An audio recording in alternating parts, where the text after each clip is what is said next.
పెళ్లి పుస్తకం. కడుపులో పడితేనే లోపల బిడ్డకి బయట నాకు ప్రశాంతంగా ఉంటుంది. సరే ఇటు.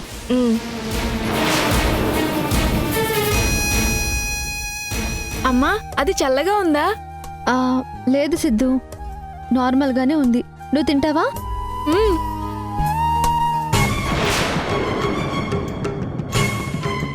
వద్దు సిద్ధు, వాడికి కావాలంటే నేను వేరే చేస్తాను. నీకోసం స్పెషల్గా చేశాను, నువ్వే తిను. అమ్మా అది నేను తింటాను, ఇస్తావా ఇవ్వవా? నీకు వేరే చేస్తా అంటున్నాను కదా సిద్ధు, అది అమ్మని తిన్నివ్వు. నీకు ఇంకా స్పెషల్గా డ్రై ఫ్రూట్స్ వేసి చేస్తాను. అమ్మకు కావాలంటే వేరే చెయ్యి, నేను మాత్రం ఇదే తింటాను. వద్దు సిద్ధు, వద్దు. అమ్మా ఇస్తావా ఇవ్వవా? సిద్ధు నా మాట విను. నాకు ఇదే కావాలంటుంటే వినబడ్డం లేదా? ఆ బౌల్ ఇటివ్వు. వద్దు.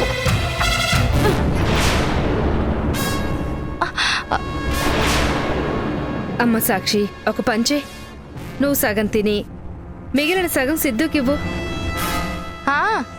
అలాగైనా ఓకే. సిద్ధు నీకు ఓకే కదా?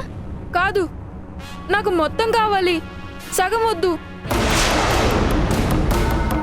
మొత్తం ఎందుకురా? అమ్మకేమి ఇవ్వొద్దా మరి? నేనేం అడిగినా ఇంట్లో ఎవరు చేయరు, ఎప్పుడు ఇంతే. సిద్ధు ఆగునానా. సిద్ధు, సిద్ధుకి ఇది తినాలని కాదు, అభి మీద కోపంతో ఇలా మొండిగా చేస్తున్నాడు. సాక్షి నువ్వు తిను.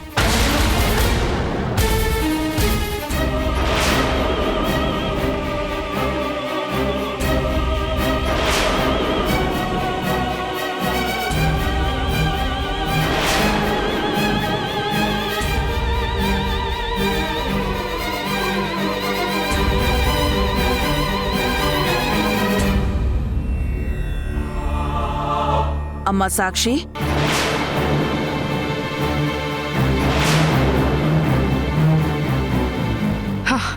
కరెక్ట్గా వచ్చింది ఈ ముసలి నక్క. ఇప్పుడు ఎందుకు వచ్చింది ఈ ముసలిది?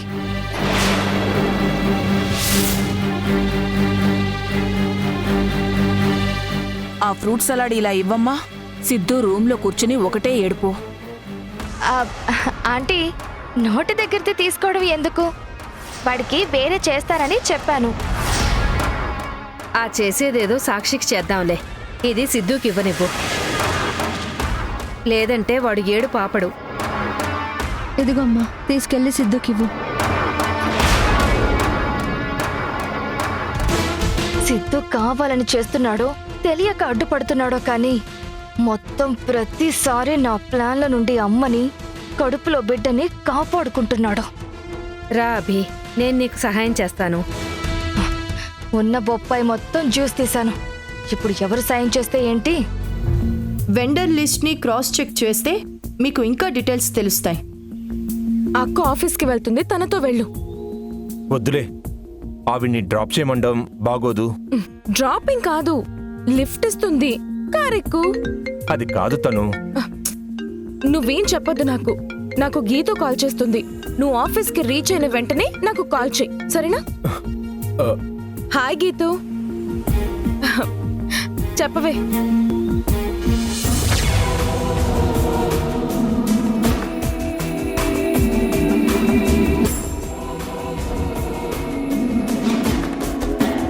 అక్క చెల్లెళ్ళ మధ్య అంతరం స్టార్ట్ చేసే అవకాశం దొరికింది.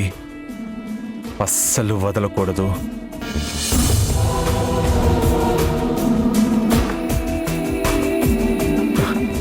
గుడ్ మార్నింగ్ నిహారిక గారు. మార్నింగ్ చందు. ఆఫీస్కేనా? ఆ, నాతో వచ్చే, కలిసి వెళ్దాం. పర్లేదండి, మీరేదో పని మీద వెళ్తున్నట్టున్నారు. అదేమంత ఇంపార్టెంట్ కాదు, నిన్ను డ్రాప్ చేశాక వెళ్తాను.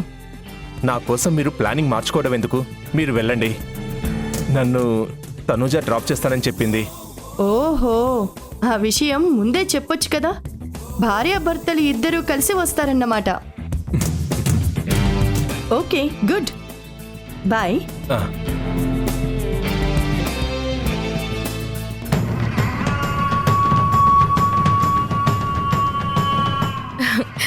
ఉంటాను, రేపు కలుద్దాం. Okay, bye.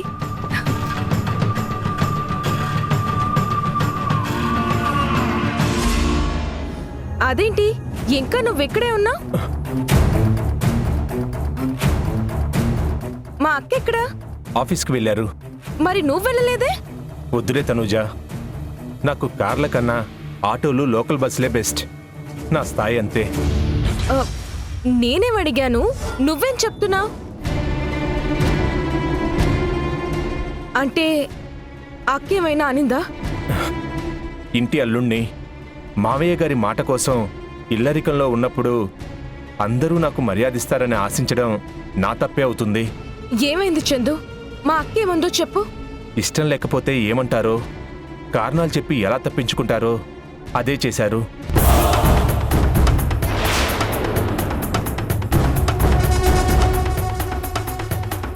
నేను కూడా మీతో ఆఫీస్కు వస్తాను అని అంటే, నేను ఆఫీస్కు వెళ్ళడం లేదు, నాకు వేరే పనుంది, మీరు వేరే ఆప్షన్ ట్రై చేసుకోండి అని చాలా మర్యాదగా నో చెప్పారు.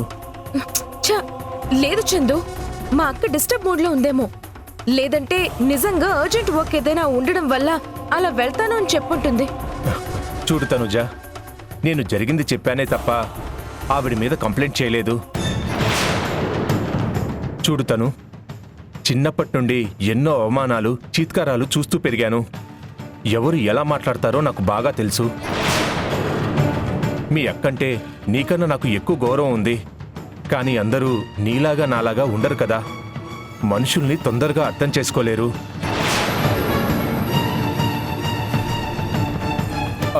సరే, ఇప్పటికే నాకు లేట్ అవుతుంది, నేను ఆటోలో వెళ్తాను. వెయిట్ చందు, నేను కూడా ఆఫీస్కి వస్తాను. వద్దు తను, నీకెందుకు శ్రమ? శ్రమ కాదు, ఇది స్టేటస్ ఇష్యూ. నేను నీ పక్కనున్నంత కాలం నీకు ఎక్కడ ఏ విషయంలోనూ గౌరవం తగ్గకూడదు. పద వెళ్దాం. నా మాటలు పూర్తిగా నమ్మకపోయినా నీ మనసులో అనుమానం స్టార్ట్ అయింది.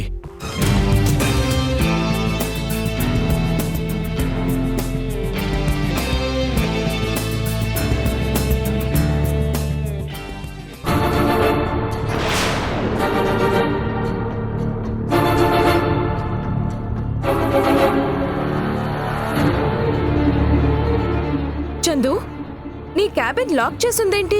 ఆ, రోజు ఇంతే తనుజా, నేను వచ్చిన తర్వాత క్లీన్ చేస్తారు. అది కూడా నేను వెళ్ళి వాళ్ళకి చెప్పాలి. ఒక్కోసారి అయితే నేనే క్లీన్ చేసుకుంటాను. ఏంటి చందు నువ్వు చెప్పేది? నువ్విక్కడ నార్మల్ ఎంప్లాయీవి కాదు, కాబోయే సీఈఓవి.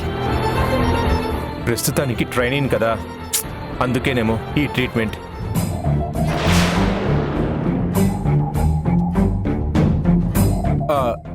సీఈఓ గారి క్యాబిన్ చూడు, మా మధ్య డిఫరెన్స్ ఏంటో నీకే తెలుస్తుంది.